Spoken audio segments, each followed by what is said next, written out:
Well, greetings, Tony Virtue speaking, Virtue and Partners with our regular monthly update. And first of all, to all of you in Sydney at the moment, as we are, let's all just stick together and get through this lockdown, get everybody safe. We're internally getting everyone vaccinated as soon as we possibly can, and as you can see, we're working away as normal and efficiently as we can. We're here to help, and Zoom has been a great help to us as well. Possibly counterintuitively, the markets have been flying, and we've had two of the largest mergers and acquisitions ever in Australian history in the last couple of days. Santos merging with Oil Search, and of course Afterpay yesterday with Square. Pleased to say we picked up a lot of that via our fund managers, and just indicative of what is going on out there at the moment. So again, interest rates being low is really driving this. Share prices going up again means you can use your share price to buy other companies. The usual caveat, there is a bit of a mean reversion across all asset classes. So a lot of these companies, there's not a lot of profitability there at the moment. It's all potential for the future. So let's just be realistic about the future prospects.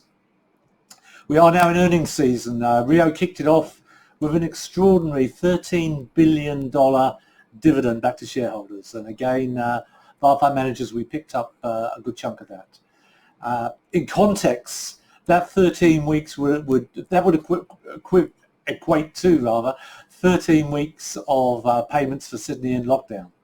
So literally the whole winter of lockdown in Sydney would be funded by that Rio dividend. And of course they paid tax on that as well. The banks are starting to do share buybacks, and as we come into this earnings season, quite a lot of optimism for those who can see beyond the immediate. We saw what happened last year. People's savings went up, a lot of pent-up demand, and eventually that will be consumed at some stage.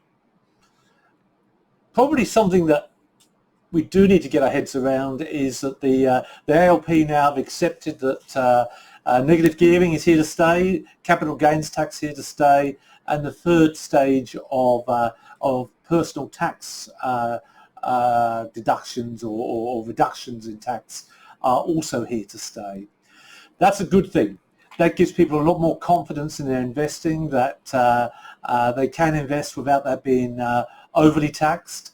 That plus the capacity to put more money into superannuation really does give people the chance to build up their asset base so that when they do get to retirement, they can convert that into an income stream, live off that income stream, etc. there.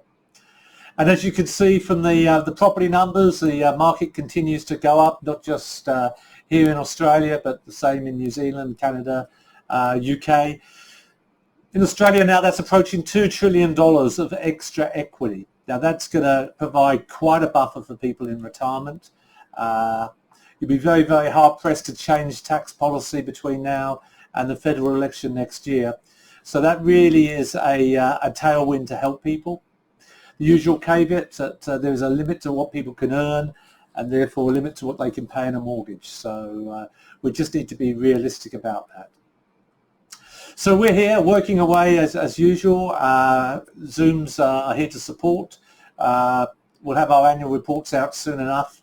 Thank you for your support, and I look forward to talking to you again next month. Thank you. Tony Virtue, when experience pays.